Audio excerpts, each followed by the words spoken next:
about what it's been starting a business with AJ, and pretend he's not listening. I don't know if he is or not, but be honest with us. So, my brother AJ is 11 years younger than me. And my dad worked a whole lot. And so we're very, very close, and it's not like just normal brother stuff. You know, it's like brother-father. You know, like there's a lot of stuff there. I mean, you know, I was 17, he was 6. You know, so we're very, very, very close. But we're ridiculously different. And in that difference lies the opportunity for us to work together.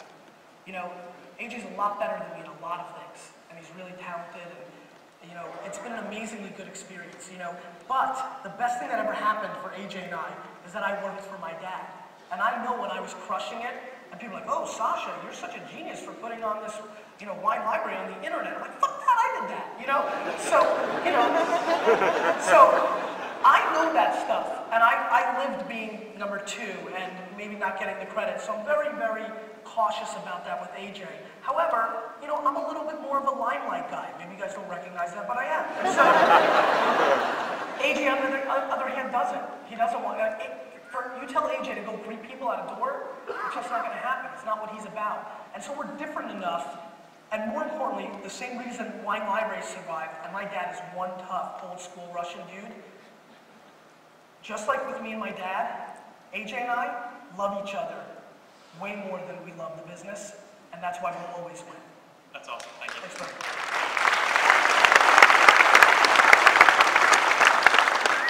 Hello, so I'm Julie Crable at Julesy, and my question is, I know you love the web and you love wine, so if you had to be on a desert island with only one kind of wine, unlimited, but one kind of wine, and not a varietal like an actual production, you know, year and everything, and access to one social website, so not like a search engine where you can jump around, what would you do? I would have 1982 Salon champagne, and I would have jizzhut.com. Authenticity wins. Why don't you ask that question?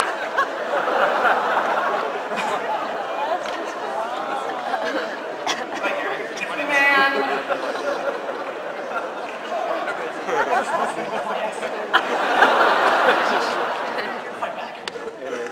My name is James Schreier, and I don't break the internet. Nice. So my question is for you. Me and my longtime friend are running a small creative agency. We love what you do, and you know, tweeting and all that. How in the world do you find time to do the things that you have to do to run your business and keep up with all this stuff? I surround myself with really good people. You know, so, you know, it's very funny. Everyone's like, oh, Wine Library, like an overnight success. I didn't take one episode of Wine Library TV until I worked in the wine industry for 15 years. You know, I knew my content, and I was building Wine Library. Wine Library was a big business before Wine Library TV. Sure, Wine Library, see, people get confused and think Wine Library TV was such a big shot of income. It was for this reason. I, on my back, took the company from 3 to 60. And, you know, when I used to be out for a week or sick, the business would dip. What Wine Library TV did was it closed the gap of me not running the business, so it like offset the loss. So it made like an even Steven play, but now I was on my way, right?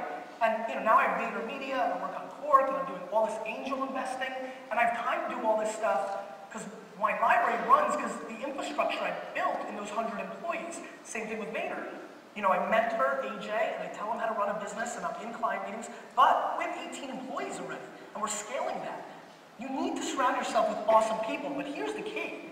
You need to treat those people like they're your family. You need to love them with all your heart, because they're the ones who make it happen for you. They're the ones who give me the freedom. If Brandon Warnicki tomorrow quits and goes to Chicago because he loves the Cubs so much, I'm in deep shit. I need to jump back into Wine Library and do some shit. So people underestimate that people are just taking things for granted. They take their employees for granted, for sure, and they definitely take their consumers and users for granted.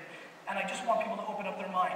The reason I can do all this insane shit that everybody else is like, how the fuck is this guy doing this for 10 hours a day and running all this stuff? Is because I have awesome, phenomenal, redonkulous, greatest fucking people around me. Awesome. Thanks.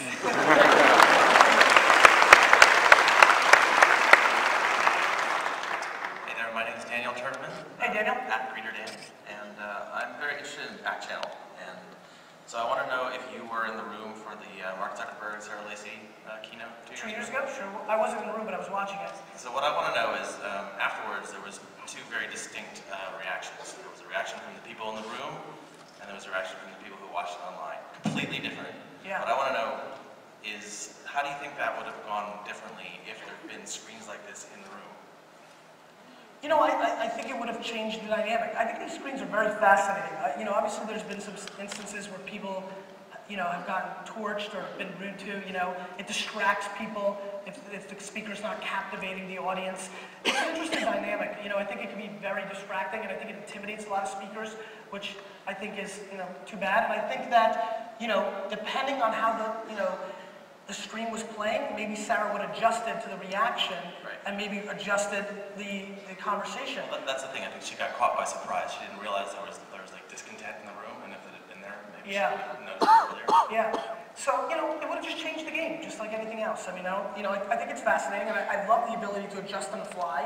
You know, that's what I love about Ustreaming with my fans. I can watch, like, when there's spikes or reactions. I mean, you know, watching real, you know, chart beat.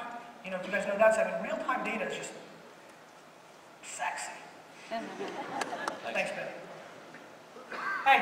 Hi, my name is Heather MacDonald. I was one of the people on the Chevy road trip, and when we finished, it was like only 4 days, but we said, like, we don't know how someone like you manages to keep everything fresh and authentic and keep it interesting for your audience. I'm just wondering what kind of suggestions you have for people to keep it, you know.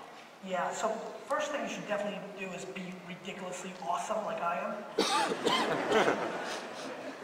I don't know. I'm not joking. I mean, it's very difficult. I mean, here's what I know. Never sell out. You know, I think what people do is they're creative, good shit's going on, it's working, and then they hit a wall, like you run out of content or something, and you need something fresh, and people start to panic. And then they start doing something spammy or something that's away from their core principles or beliefs, just because maybe something's not working. It's why I hate analytics. Guys, I really do. I mean, I know I need them, and I know, you know, big companies need them, and they should, and I get why. There's a lot going on. There's a lot less going on with Gary Vee, the Project Gamble. They got a lot, so you need it. However, for entrepreneurs and small startups, analytics are scary at times. They're very valuable, and I don't want to disregard them.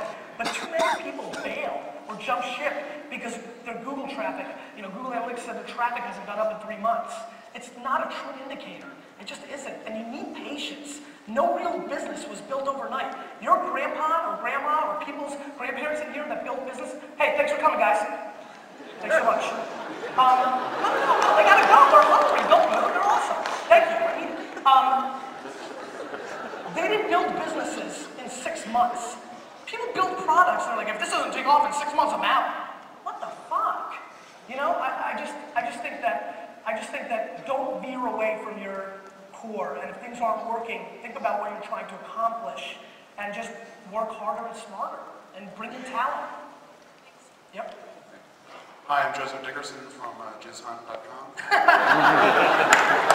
Big fan, bro, big fan. Can I take a picture with you on this? So I just really appreciate your passion, and I think that's what a lot of the people speaking here don't really bring, and I really want to thank you for that. I'm passionate about user experience design. I blog about it, I do podcasts. How do I keep the word out? Do I just keep writing it like you said? Just keep talking about it? I think it's a combo of content and community. The 2 core C's, right? Everybody was like, oh, Wine Library TV. Well, Wine Library TV was 30 minutes. I taped the show, and then I spent 17 hours a day in wine forums and wine blogs. You know, that's what I had to do. This was 2006. Twitter wasn't really out yet, except for the super in the no. And Facebook was still a college play, and I didn't want to be the creepy old guy peddling wine to the kids. So I had to stay away from both. So I went into my niche, you know, the forums, the blogs, and I became part of the community. And anybody who's not using search.twitter or going to Facebook fan pages and not becoming part of the community in their world, not spamming, like check this out. You know, there's a guy who started a new show, a new video blog show. He leaves a comment on my fan page every day, straight spam, no interaction. He would dominate. You know who you are. He would dominate if he jumped in there and just started talking to people. But him just pasting new show, comment 6, new show, comment 6, he's not going to win.